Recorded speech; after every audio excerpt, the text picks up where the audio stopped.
guys, ulitin namin.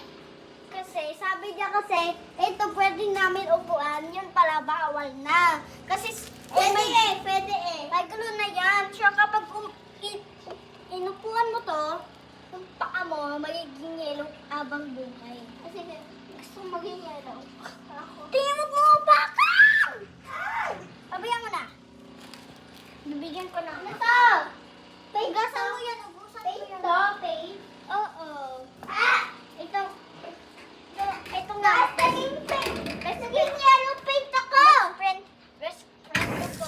Best friend ko po, pinake ko yung sarili niyang paa. Di mo sinabi paint! Paint naman talaga eh. Kaya nga sabi ko marker eh. Kaya naman, pag marker talaga hindi naman tataas eh. Ito nga yung mga isda namin, bite ng mga kulo. Yung, ewan ko kung kanino yung tatay ko.